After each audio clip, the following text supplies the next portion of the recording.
Kemuliaan Abu Bakar Ash-Shiddiq. Abu Bakar bernama asli Abdullah. Lahir di Mekah 2 tahun 2 bulan setelah kelahiran Rasulullah Shallallahu Alaihi Wasallam. Ia dipanggil Abu Bakar karena ia sering menjadi pelopor kebaikan. Abu berarti bapak dan Bakar berarti segera atau dini atau awal.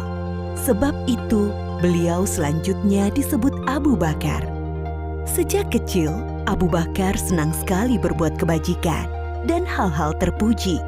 Salah satu sahabatnya berkata, "Sesungguhnya engkau selalu menyambung tali silaturahim, selalu berkata benar, banyak menanggung kesulitan orang lain, menolong orang-orang yang menderita, dan menghormati tamu."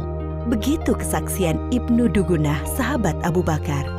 Abu Bakar termasuk orang yang paling utama masuk Islam. Ia adalah sahabat Nabi Muhammad Shallallahu Alaihi Wasallam yang paling setia, mendampingi Rasulullah sejak masuk Islam sampai meninggal. Kaum kafir Quraisy sedang mengepung rumah Rasulullah Shallallahu Alaihi Wasallam. Mereka berniat akan membunuhnya. Setelah lewat tengah malam, mereka meyakini inilah cara terakhir untuk menghentikan Rasulullah berdakwah kepada Islam. Ketika malam semakin larut, Rasulullah keluar dari rumahnya menuju rumah Abu Bakar tanpa diketahui oleh orang-orang yang memusuhinya. Lalu mereka berdua berusaha keluar dari Mekah sebelum fajar menyingsing. Mereka justru menuju ke arah Yaman, arah selatan Mekah, tidak langsung menuju ke Madinah. Setelah sampai di dekat bukit yang tinggi dan terjal, mereka berdua berencana bersembunyi. Abu Bakar membantu Rasulullah Shallallahu Alaihi Wasallam sambil menggendong naik ke atas bukit. Di depan mulut goa yang dikenal dengan Goa Thur, Abu Bakar berkata, "Ya Rasulullah, engkau jangan masuk sebelum aku masuk terlebih dahulu, agar jika ada sesuatu yang berbahaya, akulah yang kena, bukan engkau." Abu Bakar masuk dan membersihkan goa. Ia memeriksa dinding-dinding goa. Lalu Abu Bakar menyobek kain yang dipakainya untuk menyumbat lubang-lubang yang ada di dinding goa. Setelah itu ia berkata, "Silahkan masuk ya Rasulullah." Rasulullah masuk ke dalam goa, lalu menyandarkan kepalanya ke sebuah batu dan memejamkan mata.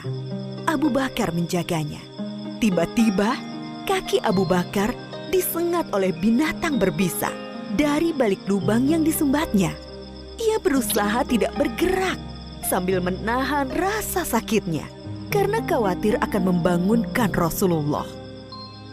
Namun rasa nyeri yang sangat membuat air mata Abu Bakar menetes dan mengenai wajah Rasulullah Shallallahu Alaihi Wasallam.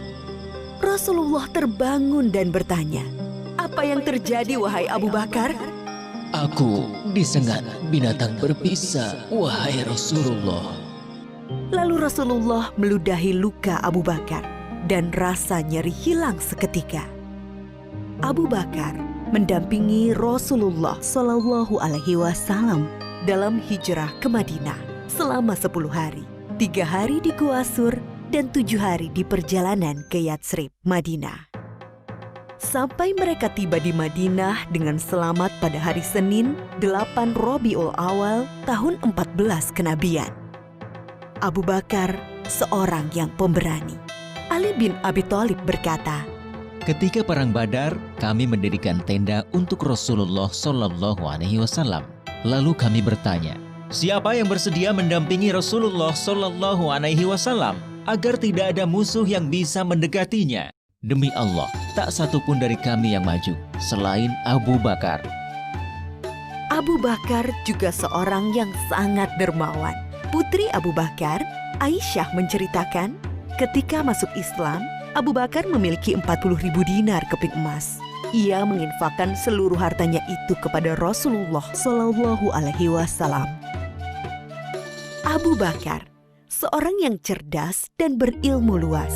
Abdullah bin Umar pernah ditanya, siapakah yang memberi fatwa di masa Rasulullah Shallallahu Alaihi Wasallam? Ia menjawab, Abu Bakar dan Umar, dan aku tidak mengetahui orang lain selain mereka berdua. Abu Bakar juga sosok yang paling baik dan utama. Abdullah bin Umar berkisah, Di masa Rasulullah, kami diperintahkan memilih orang-orang. Kami pun memilih Abu Bakar, lalu Umar, lalu Utsman. Dan terlihat Rasulullah Shallallahu Alaihi Wasallam tidak menentang hal itu. Abu Hurairah berkata, Rasulullah Shallallahu Alaihi Wasallam bertanya, siapa di antara kalian yang puasa hari ini? Abu Bakar menjawab, Aku. Rasulullah Shallallahu Alaihi Wasallam bertanya lagi, siapa yang ikut mengantar jenazah? Abu Bakar menjawab, Aku. Rasulullah Shallallahu Alaihi Wasallam bertanya lagi, siapa yang memberi makan orang miskin hari ini? Lagi-lagi Abu Bakar menjawab, Aku. Rasulullah Shallallahu Alaihi Wasallam bertanya lagi, siapa yang menjenguk orang sakit hari ini? Abu Bakar menjawab, Aku. Lalu Rasulullah bersabda, tidaklah semua perkara yang aku sebutkan tadi dilakukan oleh seseorang, melainkan orang itu akan masuk surga. Ketika Rasulullah Shallallahu Alaihi Wasallam jatuh sakit, kemudian sakitnya semakin parah, beliau bersabda, suruhlah Abu Bakar untuk menjadi imam sholat. Sebagian ulama sahabat memahami bahwa perintah ini adalah petunjuk Nabi Muhammad Shallallahu Alaihi Wasallam bahwa Abu Bakar adalah sahabat yang paling utama. Rasulullah juga pernah berpesan kepada Bilal sahabatnya, wahai Bilal, jika waktu sholat telah tiba dan aku belum datang, mintalah Abu Bakar menjadi imam. Oleh karena itu, setelah Rasulullah Shallallahu Alaihi Wasallam wafat, Abu Bakar dibaiat sebagai pengganti pemimpin umat Islam. Ia menjabat sebagai khalifah selama sekitar 3 tahun. Selama memimpin kaum muslimin, Abu Bakar telah banyak memberikan karya-karya penting bagi perkembangan Islam dan kemajuan kaum muslimin. Antara lain, memerangi orang-orang murtad yang keluar dari Islam, melanjutkan rencana pengiriman pasukan Usamah bin Zaid yang sebelumnya telah dipersiapkan oleh Rasulullah Shallallahu Alaihi Wasallam, memerangi para pembangkang zakat, memerangi nabi palsu Musailamah Al-Kadzab, dan membukukan Al-Quran. Ide pembukuan Al-Quran datang dari sahabat Umar radhiyallahu anhu. Awalnya, Abu Bakar berkali-kali menolak pendapat itu. Namun setelah terjadi diskusi panjang, akhirnya Abu Bakar menerima hal tersebut. Lalu Abu Bakar memanggil sahabat Zaid bin Sabit, yaitu sahabat yang menjadi pencatat wahyu di masa Nabi Muhammad Shallallahu Alaihi Wasallam. Dia bercerita kepadanya, Sesungguhnya Umar telah mendatangiku dan ia berkata kepadaku, banyak sahabat penghafal Al-Quran yang gugur dalam perang Yamamah, yaitu perang melawan Musailamah Al-Kadzab, sang nabi palsu dan pasukannya. Aku khawatir peristiwa serupa juga menimpa para qurra, para penghafal Al-Quran dalam peristiwa lainnya. Akibatnya akan hilang sebagian besar dari Al-Quran. Wahai Said, engkau anak muda yang cerdas. Kami mempercayaimu sepenuhnya bahwa engkau juga juru tulis wahyu Rasulullah. Jadi, carilah ayat-ayat Al-Quran itu, lalu kumpulkanlah. Zaid menolak sambil berkata kepada Abu Bakar dan Umar, Mengapa kalian akan melakukan sesuatu yang tidak pernah dilakukan oleh Rasulullah Shallallahu Alaihi Wasallam? Demi Allah, ini perbuatan yang baik.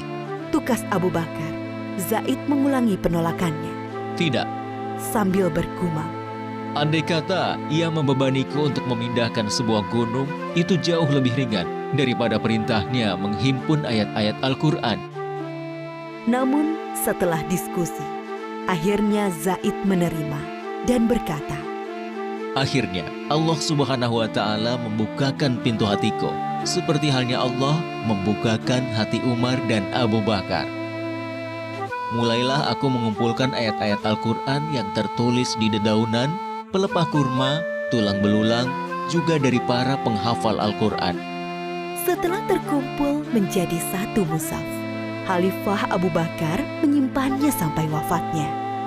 Inilah jasa Abu Bakar yang sangat berharga dan masih bisa dirasakan oleh kaum muslimin hingga saat ini.